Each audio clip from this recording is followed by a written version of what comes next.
আমরা আমাদের কর্মজীবনে আমার পরিবারকে নিয়ে বছরের বিভিন্ন জায়গা অন্তত দুবার করে ভারতবর্ষের বিভিন্ন জায়গায় যাওয়ার চেষ্টা করি। কোনো সময় কাছাকাছি, কোনো সময় দূরে। এই প্রথমবার আমরা আন্দামান আসলাম। আন্দামানে এসে আমাদের একটা অভূতপূর্ব অভিজ্ঞতা হলো, যেটা কিনা অনেক হোটেলের আগে ছিলাম এবং ভবিষ্যতে হয়তো অনেক জায়গায় যাবো, কিন্তু আমরা একটা হোটেলে নাই, আমরা একটা পরিবারের মধ্যে এসে পৌঁছেছি মনে হলো।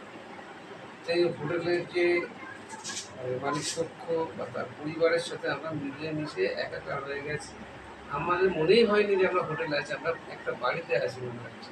যেটা আমাদের এই এত বছরের যে ঘুরতে যাওয়ার যে অভিজ্ঞতা, সেই অভিজ্ঞতার সঙ্গে একটা নতুন অধ্যায় সংযোজন হলো, যে হোটেলের মধ্যে পরিবার খুঁজে পাওয়া যায়, যেটা কিনা কাস্টমার মালিকের মতো সম্পর্ক নেই। এখানে আমাদের মধ্যে একটা সম্পর্ক একটা পরিবারের মধ্যে পরিণত হয়ে গেছে। এবং বলতে খারাপ লাগলে আমরা হয়তো আজ আজ চলে যাব, কিন্তু আমাদেরও যেমন খারাপ লাগবে, ওনাদেরও খারাপ লাগবে। ওনাদের একটা ছোট্ট বেবি আছে, সেই আমাদের সঙ্গে মিশে গিয়ে আমাদের আপন হয়ে গেছে।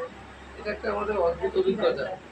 কিন্তু প্রকৃতির নিয়ম অনুযায়ী আমরা তো দীর্ঘদিন এখানে স্টে করতে পারবো না, আমাদেরকেও যেতে হবে। ওনাদেরও আমাদের পরে আরও কাস্টমার আসবে, কিন্তু উভয়ের মধ্যে যে একটা অভূতপূর্ব মেলবন্ধন হয়ে গেছে, যেটা কিনা আমার এই এত বছরে ঘুরতে যাওয়ার অভিজ্ঞতার মধ্যে নতুন সংযোজন হবে।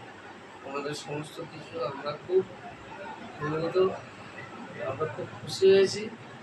ভবিষ্যতে হয়তো আবার যদি কোনো সময় আমরা আন্দামানে আসি, চেষ্টা করবো আমরা এইখানেই আসার নতুন করে এখানেই আসার চেষ্টা করবো, যেটা কিনা আমরা একটা আমাদের পরিবারের মধ্যে থাকতে পারবো বলে মনে হয়, হোটেল না। এই হচ্ছে আমার মতামত। একদম ঘরোয়া, নিজে হাতে আমাদেরকে খাইয়েছে। একটা ছোট্ট ভাই আছে, সে তো খুব ভালো। আর দাদার কথা বলতেই পারবো না।